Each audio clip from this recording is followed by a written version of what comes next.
You're now a Gold Star husband. Yeah.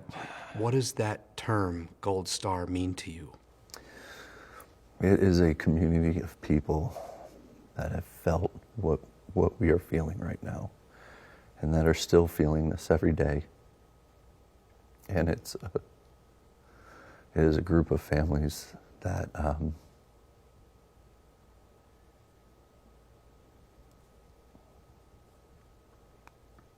it's a group of families that you respect and that we all honor as a nation, but we never truly understand the weight unless you're a part of it. Joey and Nicole Amor met in service at Fort Eustis in Virginia more than 20 years ago. We happened to be placed in the same place at Fort Eustis, and she was on the night shift and I was on the day shift. And so we didn't actually cross paths until the last week we were there. We talked all night. I mean, we did. We talked, we hung out. Do you remember what you talked about? We talked about life. We talked about Owen. We talked about relationships. We talked about service. What did service mean to her? Taking care of the one next door. The outpouring of soldiers that knew her, that have been a part of her life and that she has touched, they all say the same thing.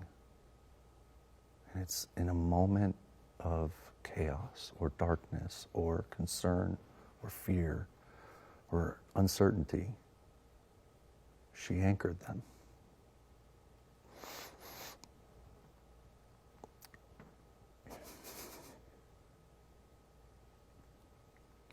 She was the rock for a lot of people and the glue for a lot of people. And that's what she felt day in and day out, both military and civilian. I noticed very clearly Yeah. what you're kind of putting your fingers on right now. Mm-hmm. Tell me about those rings. So I'm wearing my wife's rings right now. When did that start? When she came home, What do you see when you look at those diamonds? I see Dr. Seuss. I see our wedding vows. I see her smile. Why Dr. Seuss? You're going to have to tell me that story. Yeah. So we were engaged for several years before we actually tied the knot. It was December and we were sitting it was 2015 in December, it was the third week. It's right before Christmas, and she's like, "Do you want to get married?" Yes, I do.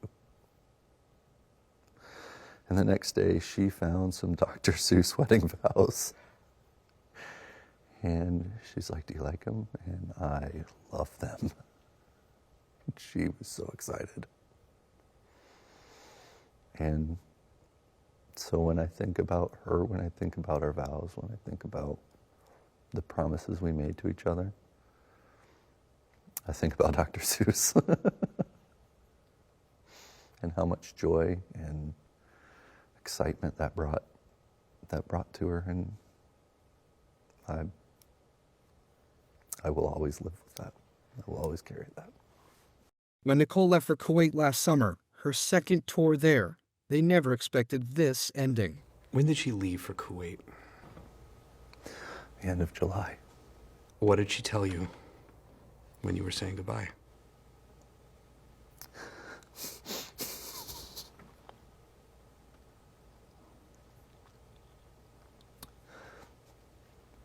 I'll see you soon. There are some things that I have run through in my mind over and over again about last moments that I had with her and last moments that kids had with her. And they were so comfortable because we thought she was safe.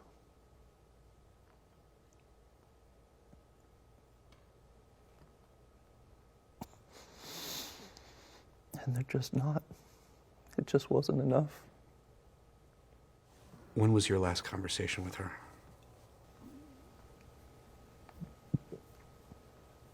I can't.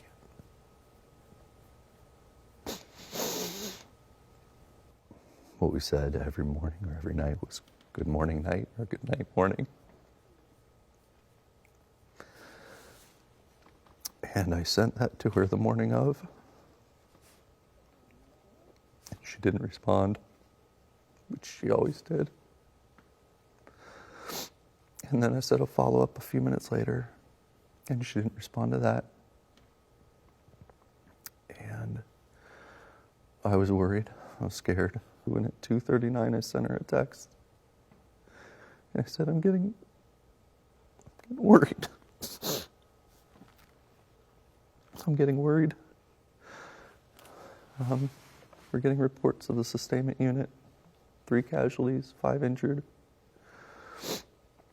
I'm going to need to hear something from you today, my love.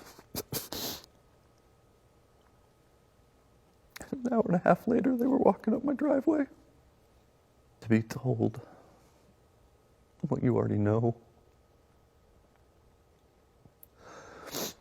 After not being able to get to see your person for that long.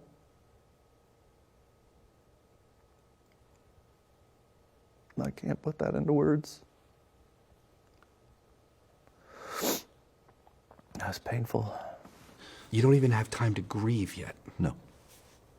No, a lot happens very quickly. In the first 36 hours, you don't have time to process. You have time to hurt.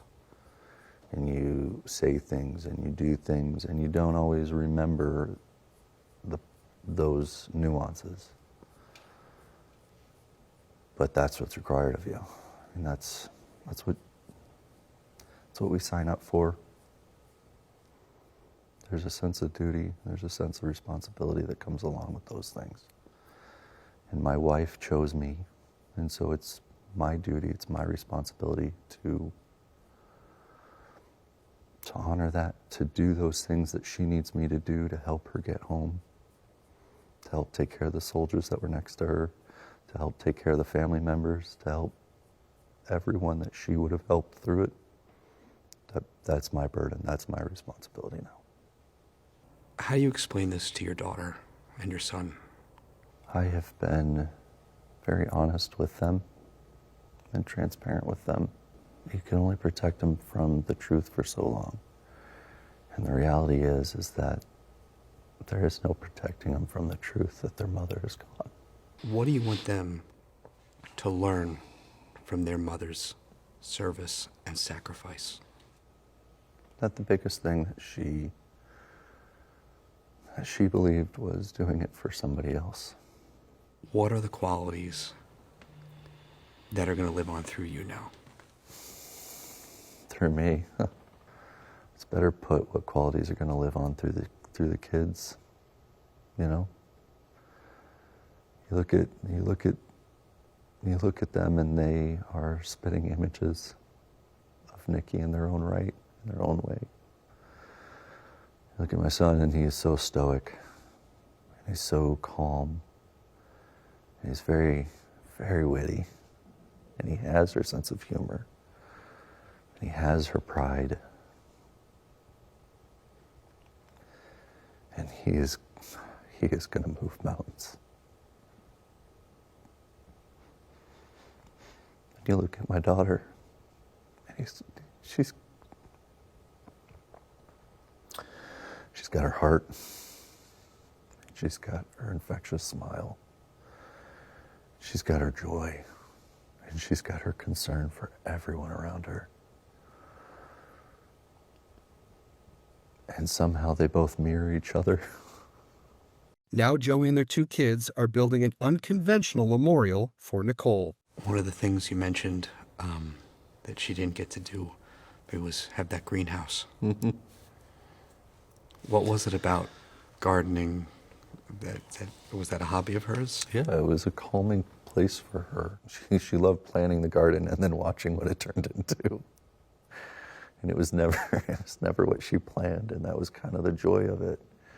is that it always took on a life of its own, and she loved that. She loved playing in the dirt. And so now what are you planting seeds for?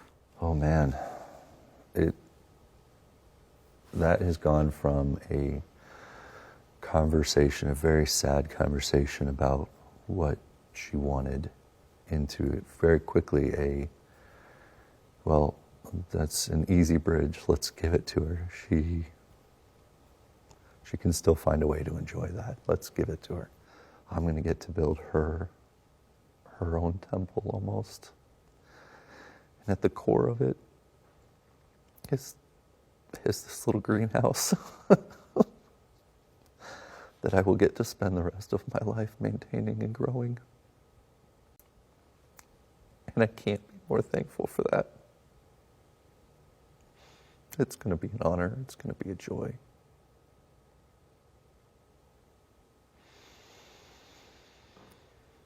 It's going to be wonderful.